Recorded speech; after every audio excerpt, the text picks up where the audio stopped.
What's going on, everybody? Trevor Wilson here. Welcome back to the Bourbon Wrench. Today, we have another episode of Booze News.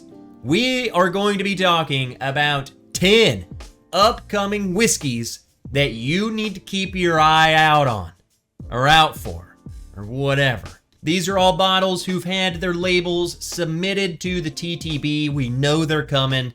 We don't have specific dates for them, but we know they're coming. They're getting ready. I will say, and I have to preface this right up front, unfortunately, that some of these bottles that we're going to be talking about today, majority of us watching this will not get them. Sucks. I know this probably isn't going to help the situation by, letting people know it's coming, but guess what? Once these are formally and officially announced, it's game over. It's donezo. We're not gonna get them. Some of you out there will be fortunate enough to get some of them. Others on this list, I feel like we should be able to get them, hopefully. So, without further ado, let's just get right into this list. We'll go ahead and knock out the mother of "you're not gonna get it" bottles, and that's gonna go to Booker's Single Barrel. Yeah, another limited release from Booker's. Coming in, blue wax. Something we know about Booker's special releases is that they're really good and they're really sought after. And, maybe that goes hand in hand. Maybe why they're so good is why they're also extra hard to get. But super excited for this one. Here's the little sticker on there. It's called the Second Chance Batch. If all of this information on this little label here is correct, looks like 175 bottles. I don't know. Sometimes these things get submitted to the TTB with just standard info. I do not know, but I would not put it past us that that's true. So the Second Chance Batch was picked. The single barrel was picked by the Medical Whiskey Charity, and it's named after Fred No having his life saved. So it's just kind of honor of all of that. So super cool release. Super excited to, maybe one day getting a pour of it at least.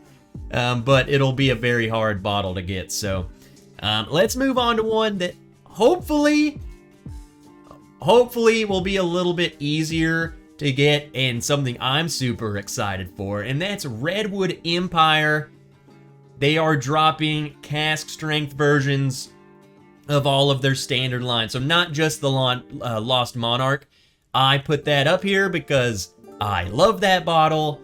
A lot of people know. If you're in on the Lost Monarch, it's good. And now we're getting it at cask strength. Say no more. Cask strength, uncut, unfiltered. Come on, let's do it. 117.2 proof. I'm super excited for this one. Aged 3 years. It's not like some crazy, ridiculously aged stuff. It's, their standard product at cask strength. So I'm super excited for those. Hopefully it's a little bit easier to get. So let's move on. Speaking of ridiculously aged stuff, moving on to the first rye of the list. This list is ryes and bourbons. Yeah, I threw on some rye on here. Here we go. Nelson Bros Whiskey dropping a rye. And the next picture will explain everything. But first we had to talk about Nelson Bros. If you don't know, this was the transition away from Belle Meade. So this is the Nelson Greenbrier Distillery. They rebranded to the Nelson Bros Whiskey. Here we go. What are they coming at us with? A 15-year-old rye. Yeah, and guess what? Not only is it a 15-year-old rye, it's MGP rye. So, super exciting. What I find kind of weird about this, and honestly I don't care because it is just marketing, but one of their things with transitioning away from Belle Meade is going to their own name because they are wanting to push their own distillate, and then they drop a 15-year-old rye sourced from MGP, so they're still sourcing. I get it, I don't know. They were trying to just go to their name, but that was one of their excuses, I guess. But whatever, they're still sourcing, which is totally fine. If you put out really good stuff, I don't care where it comes from or if you made it or not. But I imagine a 15-year-old rye is not going to be the cheapest thing ever.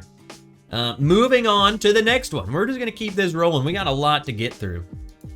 And the next bottle on the list is another ultra-aged bottle, Laurely, rare 16-year-old sippin' whiskey. Specially selected barrel proof from our finest aged stock. This is bottled by Henry M. Wright & Co., Baltimore. Now, here is the kicker. I'm too much talking. Let's just see it. Do you notice anything about this? Do you? Aged in new charred oak barrels, distilled at Seagram's Lawrenceburg Distillery, Indiana. Yes, MGP before it was MGP. What does that tell us? A 16-year-old MGP bourbon. Okay? If that's still not striking any crazy bells in your head, there are a lot of people, brands, who put out super aged 20-year-old stock, and it's coming from MGP.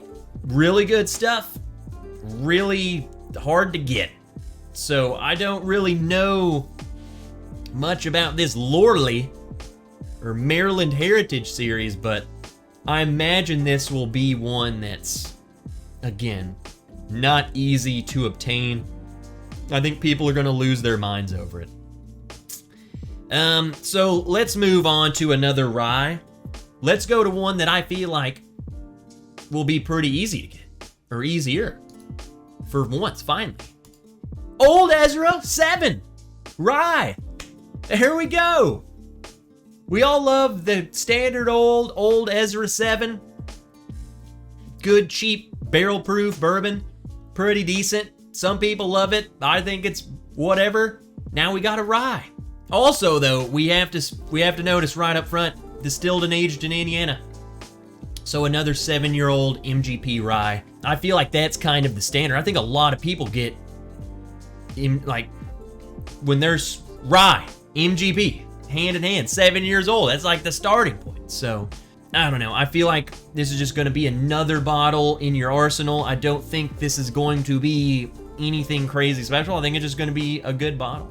All right, let's keep on a rolling. Pretty standard old Ezra. Next up, Penelope. I had to pull this one up over here because it's hard to read. Straight bourbon whiskey finished in Vino de Narenia. I nailed it. So finished in that. I had to look that up. It is what they call orange wine. It's literally oranges, and that's why there are literal oranges on the label and the color orange. I'm super excited for stuff like this. Maybe, I don't know what to expect. I don't look at this and be like, oh my God, I have to have orange wine casks. I don't say that because I don't know what that is. And that's part of the fun to me, is that I can look at this and say, I don't know what that tastes like, and I want to know. It's fun. It's exciting. It's something new. Never heard of it. Have no idea what bourbon tastes like in it. And I think Penelope, there's a lot of people who are doing stuff like this. Just crazy casks. Just let's do it. Let's see what happens. Super excited for that one. Moving on, and speaking of crazy casks. Blackened. A new blackened bottle. It is a Masters of Whiskey series with Wes Henderson. It is a Kentucky straight bourbon whiskey finished in white port wine casks. Trying new stuff. They pulled out the blackened rye the lightning. Now they got finished in port wine. Cask strength? Okay. Super interesting. Like, I have no idea what bourbon and white port wine tastes like. Remastered in collaboration, so, blackened. Is it the end? Will it send winter? I'm just trying to say the lyrics to that song without being sued. Like Napster. It's part of this, Masters of Whiskey series. It looks like they're gonna keep doing releases with a different master distiller or blender, where they create something crazy. It's fun. I like it. It's probably gonna be expensive as heck. Speaking of white port barrels, we're gonna move on to a bottle that's coming. It's one of my most highly anticipated and kind of a bombshell of an information drop. A Midwinter Nights Dram, the 10th year anniversary. Do you notice anything about this? A blend of straight rye whiskeys finished in white port barrels. This special 10-year anniversary edition of this beloved whiskey features a sumptuous marriage of rye whiskeys finished exclusively in white port barrels instead of the traditional ruby and tawny. This lends a delicate balance of Yellowstone fruit, Earl Grey tea, candied ginger, and marzipan. A counterpoint performance to a decade-long drama. I think this is fun. I think it's cool that for the 10th anniversary one, they just said, you're used to the ruby and tawny, guess what? White port. It's fun.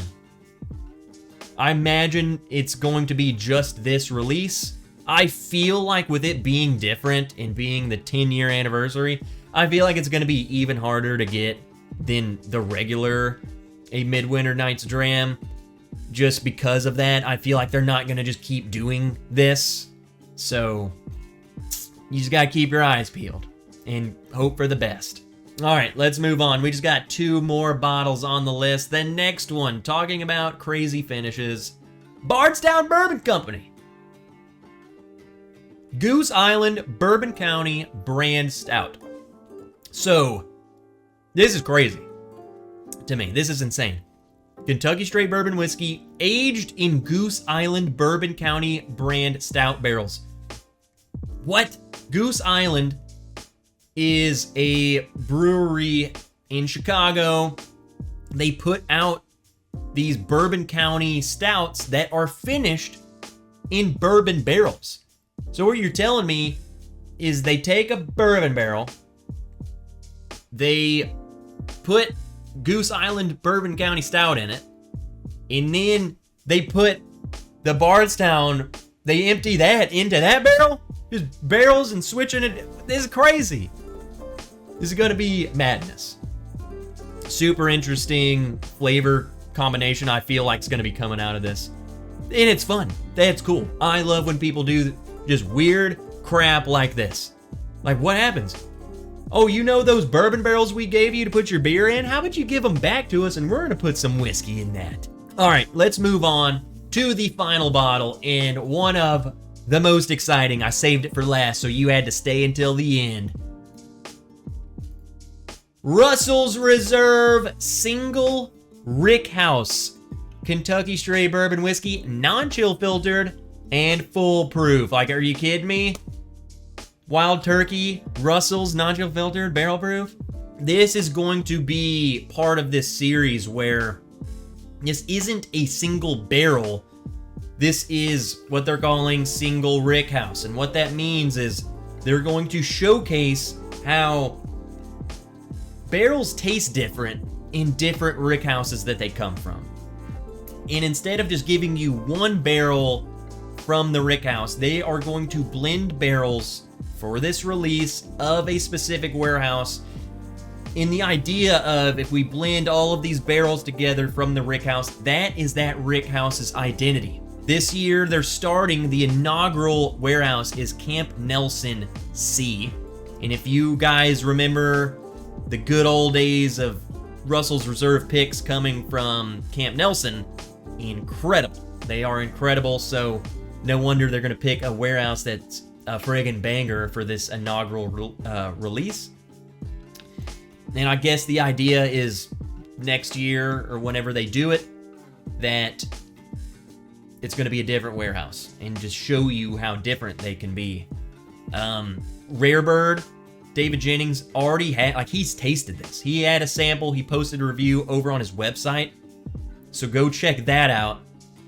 You can kind of see what he thinks about it. But I'm super excited. This is going to be awesome.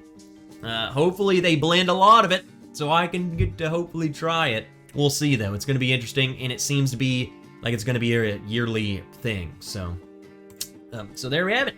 10 bottles that are coming 2022. Hopefully, they've all been submitted. Again, those labels came from the TTB, so they're submitted. They're probably awaiting approval, or in some cases have already been approved. I don't know.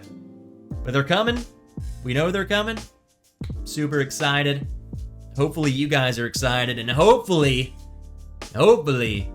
we're able to get some of these bad boys and we get to drink them. Hopefully we get to review them over here on the channel. Hopefully you guys liked this video. Thanks for stopping on Channel Booze News. I'm your host, Trev Wilson. If you liked it, leave a like. Really does help out the news station. If you're new here, hit the subscribe button. If you want to support me more, check out the links in the description. There's a link to the Patreon page where we have exclusive Bourbon Wrench barrel picks. That's what you should be excited for in 2022. Bourbon Wrench barrel picks coming, baby. Exclusive merch, extra live streams, all sorts of stuff also. And until next time, guys, I'm your host, Trev Wilson. I'll see you in the next video. And what's the weather like? Feels good.